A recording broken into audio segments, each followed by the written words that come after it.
This man has the potential to be the next KD.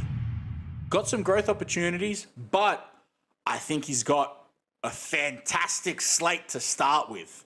Stick around to the end of the video to see my breakdown of this guy's game.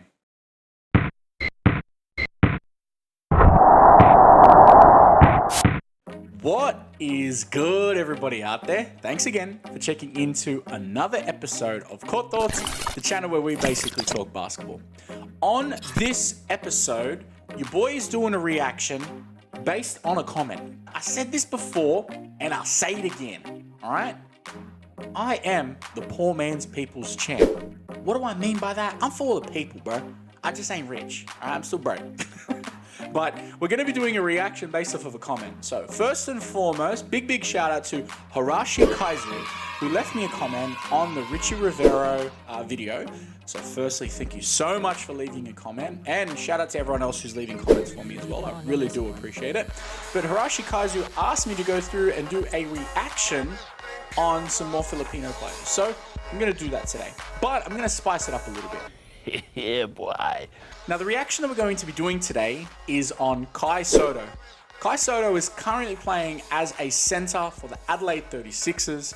And Adelaide as a team and as a region within Australia has been a producer of really high quality basketball. The Adelaide 36ers has actually been one of those teams that are, I guess you could consider as a powerhouse within the Australian basketball culture, and a couple of my friends who have played professionally and semi-professionally, as whether it's development players or whatever the case, within here in Australia, have always commented on the strength of basketball and basketball quality that comes out of that state. So shout out to the South Australians and Adelaideans, if that's even a word, out there. But a little bit more into the video today. We're going to be reacting to a new channel. Now, the channel is called Hoop Dreams Basketball PH. So please make sure you're jumping over there, you give him a like and subscribe, give him some love.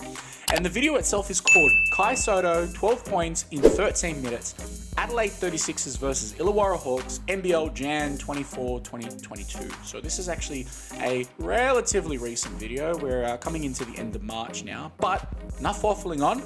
Let's jump straight into the video. Let's check it out. All right, guys, let's check out Hoop Dreams video. Let's do it.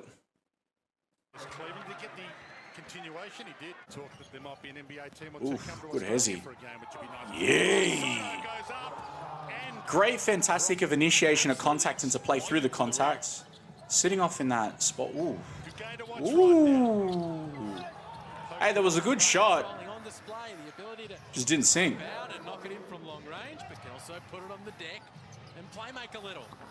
Should be prepared for that shot.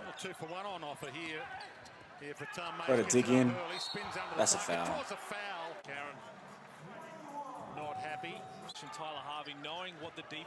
Good positioning, boxing out. Way to get your hands on it. Needs to secure that ball though with two hands. Good body positioning. Needs to sag out though.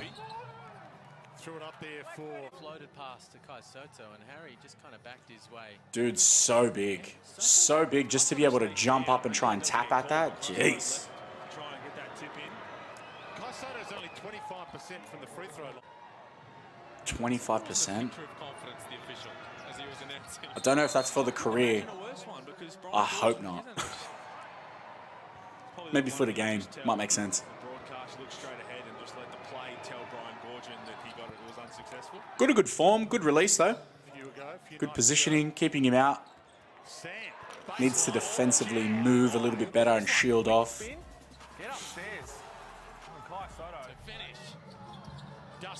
Ooh! Way to be anticipating for that tip dunk though. Too low. Talk about losing 3 of their last 4. He was a DNP in each one of those. Good rolling action. Majority of that possession, but Harry Frolling's feeling good from the 3. Ooh, good hezzy. Sotto trying to give them something. Good little skip hezzy. A little bit uncontrolled defensively. Attempted the bucket. Rebound pulled down by Sam Froling. Rebound. You can see the size disparity. Poor shot choice. Good, big size difference with his height in comparison to the defensive side. It must be for the game because this man's free throw is looking wet. So far in this one, still learning, still has room to grow. Definitely. Have more than 4 wins. Good rolling action. Ooh. Drive through them. Got caught and just as a close contact. So if you've been locked up in your room for 7 to 10 days. Yeah, it has to be 25% for the game at the time. Because this man, his release is really nice and his finish on his free throw is really quite great. And got the hook up to the strike. Having a really productive night, Sam Froling. He's getting into good reactions, but he's just not reacting defensively appropriately.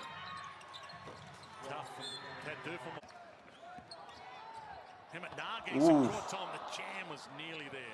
Good outlet pass. One of the first ones that jumped to your mind? Oh, his teammate probably would have been the guy I'd have answered. Yeah, got to work on that finishing. 36 seconds left. Gorge left him out there for a reason. He did.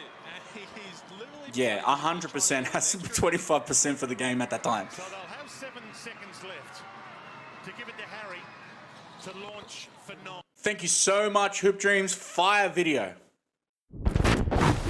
Now, as for the standard sort of practice with my videos, at the end, I give my breakdown on the highlights and the things that I've found. So let's jump straight into it. Now, the first thing that I wanted to comment to was the shot choices.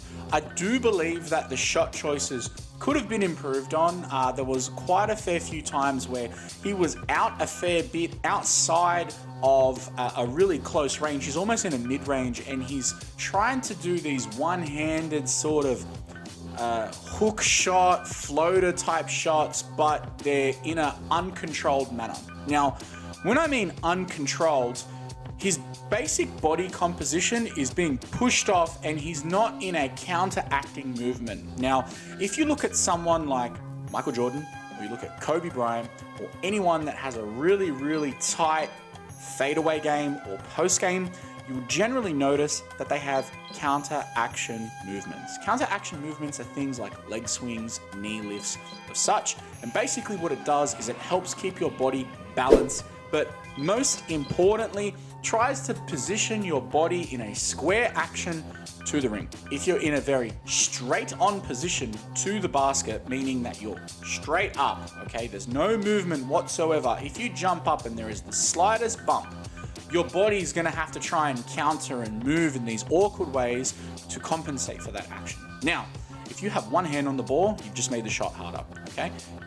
Even more so, if you are able to lift your leg up or, kick your leg out a little bit, not in the action of trying to hit someone, but trying to give yourself a little bit more balance, it's overall going to make your body a little bit more comfortable with that movement and allow you to maintain control. Control is so critical, guys. So critical. If you are shooting or playing uncontrollably, it's a fast ticket to get your ass on the bench. So I definitely think that was something that really could have been worked on a little bit better. The other thing that I wanted to talk about was defensive positioning. Now, the one thing that I do want to stress about this is I do believe that there was positions and times where Kai was getting into great defensive positions. It wasn't necessarily that he played shockingly. He played not too bad. He was getting into great defensive positions. However, the reaction time was a little bit slow and it was causing weak spots. Now, some perfect examples of that is when you're in a split line position or you're in a recovery position. You're the last person in the back. You're in the back, very center part. You are essentially the last action on defense. If someone penetrates the bucket and they get to a deep point, they don't have to get right to the bucket, but if they get close enough where it's essentially a layup, even if you're 7'2", it's still too late. You need to be able to get your ass up. Okay, let's watch Kai really closely. Now, we can already see that the team is in a poor defensive rotation. We can see the man chasing out from over near the bottom of the key, closest towards the baseline. Kai is overly concerned about the man that is at the free throw area, and we also have the defender that's along his team at the elbow is probably a little bit too high. He probably should be a little bit lower. He should be a little bit closer towards the ball. Now, as we see the play continue forward, we can see now as the defender is chasing out frantically, the offensive player recognizes this and drives towards the key. Now, because Kai is hedged up so high, he now has to chase as the player drives in along the baseline towards the key. As the offensive player takes off, Kai's already still trying to meet him at the top and try and go straight up, and he essentially causes this blow-by situation. That sort of defensive rotation that is too late is not purely to Kai's fault. However, it's that poor rotational defense that I'm trying to point out.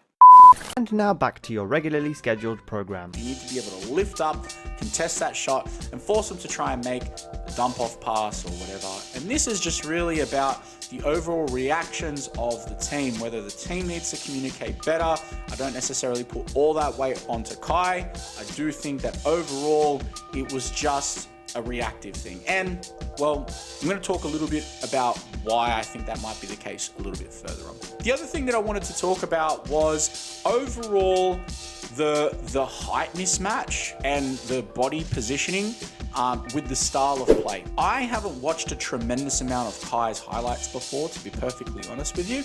I do think that it's probably a situation that he's playing in a center position because of his height, and it's probably not something that he's normally playing in. Just based on the way that he's playing, his play style and his movement style was very reminiscent, and his comfortability with handling the ball was very reminiscent of someone like KD. So it's more than likely the case that he's playing in sort of like a 2 or a 3 position, but the man is so tall that coming into a pro league, they're like, nah bro, you're going down to the block. So it's probably got a little bit to do with the uncomfortability.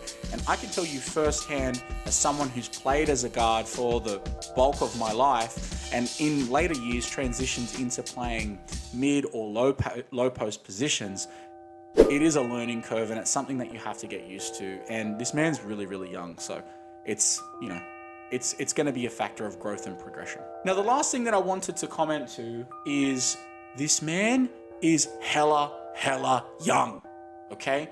The guy was born in 2002, all right? Like the kid's young, okay? So he's still got a lot of growth opportunity for him. He's got a fantastic size. Having that size can be such an advantage. I've seen players who are not necessarily the most skilled, but because of their height being 6'5", 6'6", 6'7", even though they've got mediocre playing ability, that extra size gives them an advantage that even, you know, the most skilled player at 5'8" really isn't going to be able to compete at that same level. However, this man is really young. He's playing in a very respected basketball club with the Adelaide 36ers. He's playing in a respectable organization, which is the NBL, and it also helps that in recent years, the NBL has had players that have transitioned from Australia going into the NBA. So this might be something that he may be looking to try and do, and trying to refine and develop his skill set. Now, I mentioned in the Richie Rivera reaction, if you haven't checked that out, please make sure you go ahead and give it a watch, that Filipinos have a very rich basketball culture. And I think that love and passion for the game is one of those things that allows this sort of spread and exposure of the game of basketball throughout multiple generations across the country. And it's also impacted players that are of Filipino descent that live in other countries. As I mentioned before, I've got a bunch of Filipino mates here in Australia, and they all love basketball. They weren't born there. They were born here in Australia, but they got Filipino family, so basketball was something that was enriched in their culture. Now, why am I saying this? The reason why I'm saying this is because it's clear that he was able to pick up and develop some essential fundamental playing details and coaching in the Philippines. and now being able to put his country on the map. Not that his country is not on the map in the basketball world. Anyone who pays attention to the basketball world knows about the Philippines, but I definitely think that this man's name being out there to the level that it is ultimately helping basketball culture, not just in the Philippines, but also in Australia. It gives more eyes on the game. And that to me is what I really, really love. I love more people paying attention to the game of basketball. I love more people being able to develop and enrich the game. And I really do think that as this guy gets more coaching and more development, it's absolutely going to help. Now, I'm looking at the NBL statistics for Kai for the 2021-2022 season.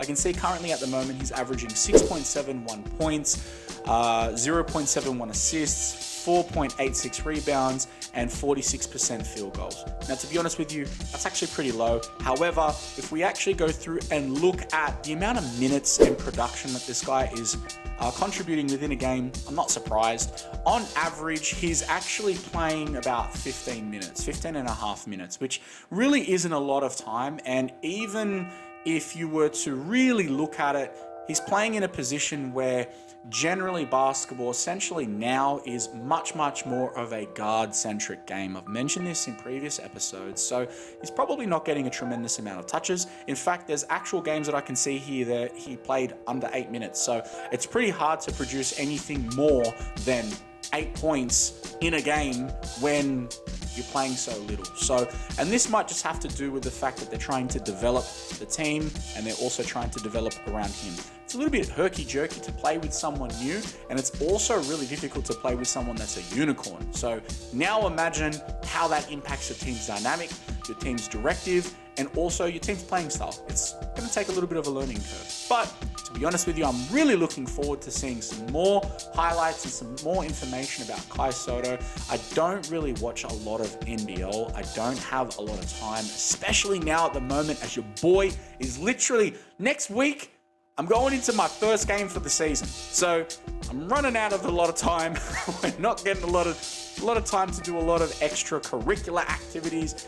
Your boy's focusing on our season at the moment. So, you know, it is what it is. But that's going to do it for today's video. Thank you so much for kicking it with your boy. I do, again, want to give a shout out to my man, Harashikaizu, for leaving the comment, bro. Thank you so much. I absolutely do appreciate it. And to everybody else out there leaving comments, likes, and subscribe, I absolutely do appreciate it from the bottom of my heart. I'm steadily pushing to that 1,000 subscriber target. So please make sure you help your boy out by hitting those buttons and giving me some love. But until next time, make sure you're looking after yourself, you take care, and be safe. All right, peace.